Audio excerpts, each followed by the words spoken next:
Good morning, everyone. It is Jordan with the BetLocker.com here to bring you another Thursday night props video for Week 8 in the NFL. The Vikings taking on the Chargers. If you can, before we dive in, please like and subscribe to the channel. It does help out the small channel a lot, obviously.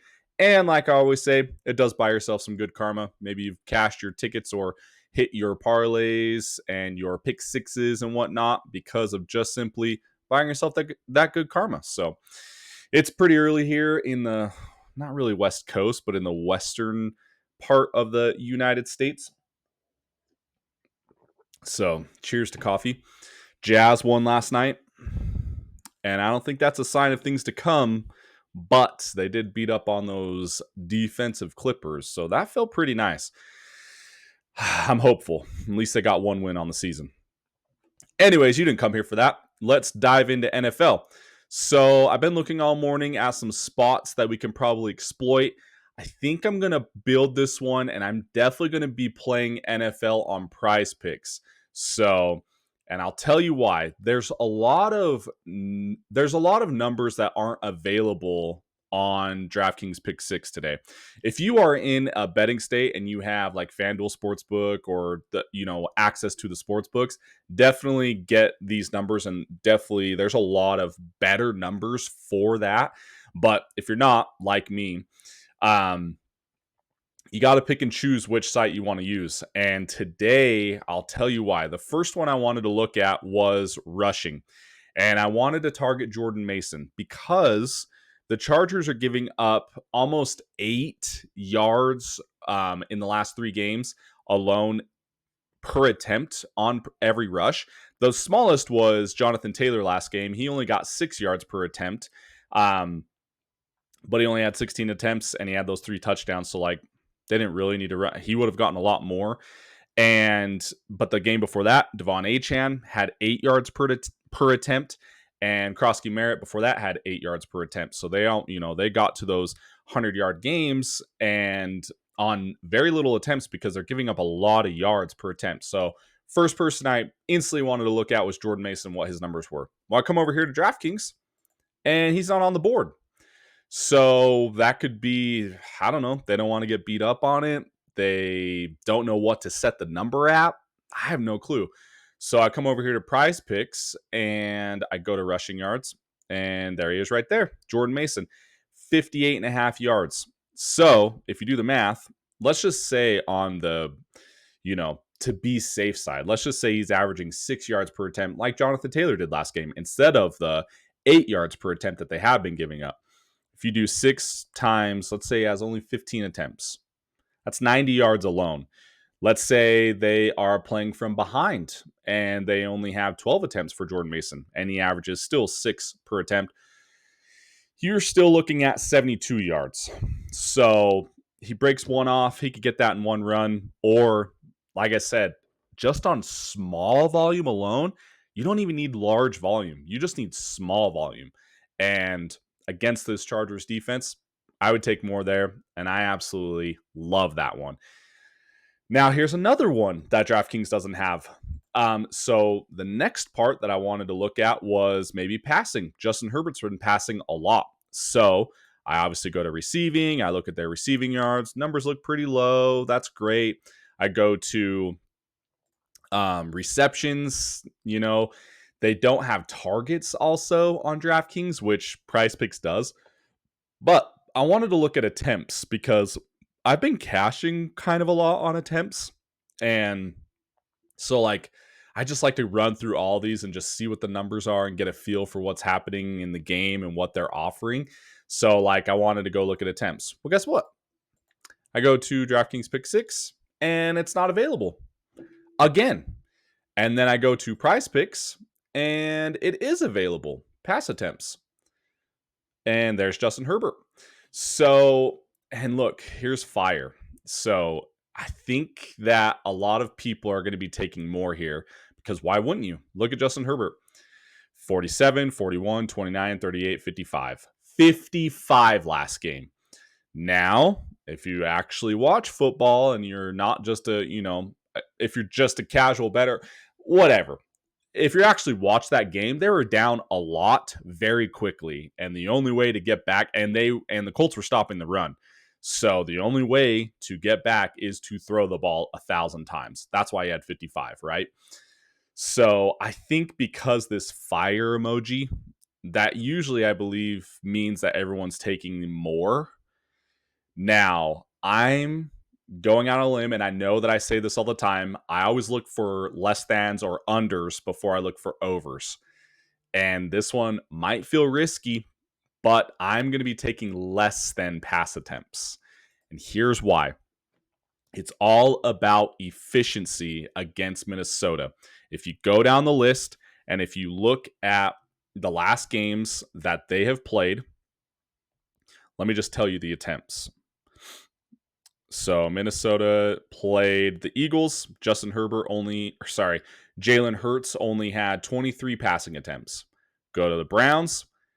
Dillon Gabriel, he only had 33 pass attempts, playing from behind also. The Steelers, Aaron Rodgers only had 22 attempts. And Bengals, Jake Browning, also playing from behind, really behind, only had 27 attempts. You get where I'm going with this, right? There's only been one guy that's gotten to that number 35, and that's Caleb Williams in the first week, and he got to the 35 number. So I dug more digging. This is really going down the rabbit hole, but I wouldn't be doing my job unless I was actually doing this type of research, right? So here's why I think that DraftKings is being methodical on the numbers that they're giving. So they're not even offering this, and they should be, because I believe everyone's just going to be clicking that more button because Justin Herbert averages a lot, right? Well, it's all about efficiency against Minnesota. So they're only averaging 26 pass attempts per game, and on those in the last 3, they're averaging 71% pass completion. And so what that's telling, obviously, is you don't really need to pass a lot, even if you're from behind or whatnot, because they're giving up the completions also, and they're getting the yards and moving the ball in a more efficient way. And if there is ever a coach that wants to move that ball in an efficient way and get down there and limit mistakes and limit turnovers or anything like that, it's Jim Harbaugh.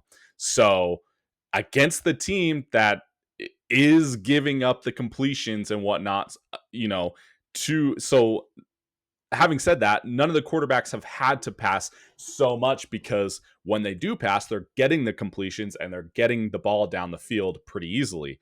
So that's why I really like the less than pass attempts, because I believe that he's not just going to throw 1,000 times, and I don't think he's going to need to throw 1,000 times this game. And he's going to finally be able to go under that amount. So lock that in too. And then obviously his receivers have been crushing it.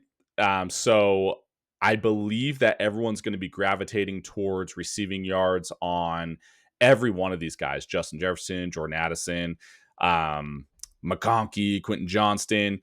I really like, obviously, Oronde Gadsden. So there's 2 ways you can attack him, because I know he's had a blow up game, so maybe these numbers are getting inflated just a little bit, but the tight ends and the seams and the slots right up the middle against the Minnesotas do get targeted a lot. And so I think that you could either go one of 2 ways, because I like Gadsden either way, because there's so many different weapons on the Chargers that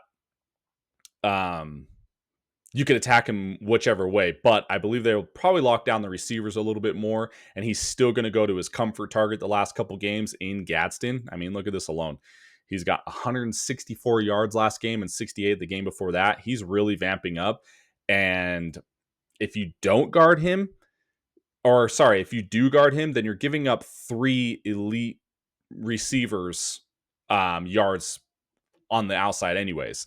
So how are you going to attack them? I think up the seams. And look at this. This number keeps moving. People are taking less than. That's just better for our case. So 2 ways you can attack this. The yards, which I'm going to be taking the yards just over, because he could probably have 2 catches and get that number easy. probably 3 catches. He's probably going to get that number. Or you could just do targets alone.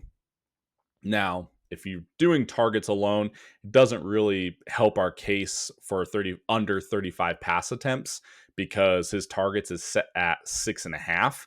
So where is it? 6.5. So it doesn't really help that case. I like to go the route of he probably get, and we use this theory in Monday night. Elijah Arroyo and Jalen Knoll, and I think there was another guy. I can't remember the ticket we cashed, but they got their passing yards in literally one catch each. So that was pretty easy. So I like this probably in about 3 catches he's going to get it. So last one I wanted to go is to the other tight end, TJ Hawkinson.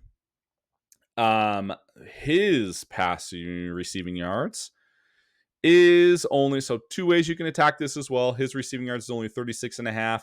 And look at that. He's hit that the last 4 games. I'm assuming that, he has a fire emoji because everyone's probably taking that more. Rightfully so. So you can either do that more.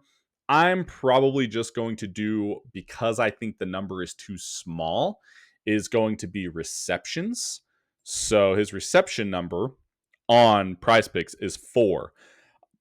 Let's go over to pick 6. To tell you the truth, I didn't even look at this one for pick 6. What if it's not available? If it's not available, then it's not. It's not available. I'll tell you, I don't know. I mean, put on your tinfoil hats, but DraftKings doesn't need pick 6. It's just their secondary moneymaker.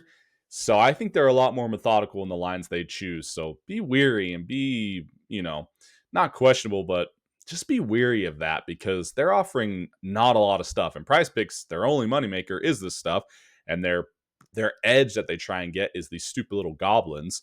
So I don't know. Be wary about that. But having said that, TJ Hawkinson, on every other site that I was looking at, I do still look at the sportsbook apps like FanDuel Sportsbook and DraftKings Sportsbook, William Hill, MGM, stuff like that. I still look at them just to see what the lines are, to see if these guys are right. And mostly every other site is at 4.5. And these guys are offering it at 4 receptions. And last 3 games alone with Carson Wentz, let me run down the list. Justin Jefferson saw 12 targets. Jordan Addison saw 10. Hawkinson still saw 9, and he got 6 receptions on that 9. Game before that, Jefferson 11 targets, Addison 6 targets, and Hawkinson still got also 6 targets for 6 receptions. Efficiency.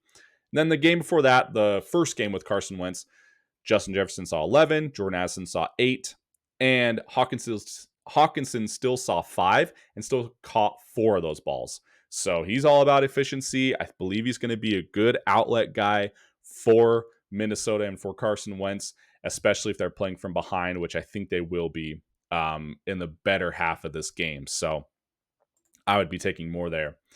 So there you have it. Those are my 4 favorites, guys. A lot of ways to attack this game. And like I said, I would be weary on, I don't know, everyone's favorite stuff to target is, the receivers and taking the mores, but you just never know what's going to happen. So I like to look for smaller numbers, look for a little bit, maybe numbers that people aren't paying attention to as much, and they're not spending as much time in making these lines. That's not possible at all because it's their only job is to make profit and make the perfect lines. But I think they spend a little bit more time in making these lines a little bit more not attainable or whatnot. Because I see these get within halves sometimes. Sometimes I see it just blow over, but also sometimes I see it way less, and it just is those ticket killers. So I really like this one. Summary for anyone who's just listening: Jordan Mason over 58.5 rushing yards, Justin Herbert under 35 pass attempts, Aranda Gadsden over 41.5 receiving yards, and TJ Hawkinson over 4 receptions. There you have it, guys. Tune in tomorrow. I'm going to be doing my first ever NBA props video. I've already cashed 3 tickets on the season. I've already had heartbreakers. We'll go over those together. And NBA's back. NBA has historically been our best props. So And we've already been crushing these NFLs, and I've already cashed 3 tickets for NBA props. So very optimistic starting the season. So I'm going to be making my first ever NBA props video tomorrow. And as always, I'm going to be making our NFL Sunday props video that also will be coming out tomorrow. So 2 props videos tomorrow, and it's going to be awesome.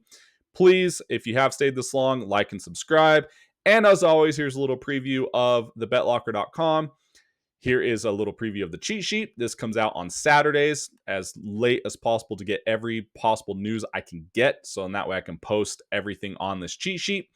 And then with your membership, you get all of our locker picks, prop bets, daily picks, cheat sheets, and you get access to our members only Discord who have been crushing. Guy last night in our Discord in NBA hit 2 3-team parlays, and so we've already been crushing NBA as well. So it's been fun, and all this for the dirt cheap price of $6.99 a week or $19.99 a month. If you do buy the month, you're basically getting 2 weeks free. So that's it, guys. Go ahead and cash those tickets, lock them in, make some money for Thursday Night Football, and we'll see you back here tomorrow. All right, we'll see you guys.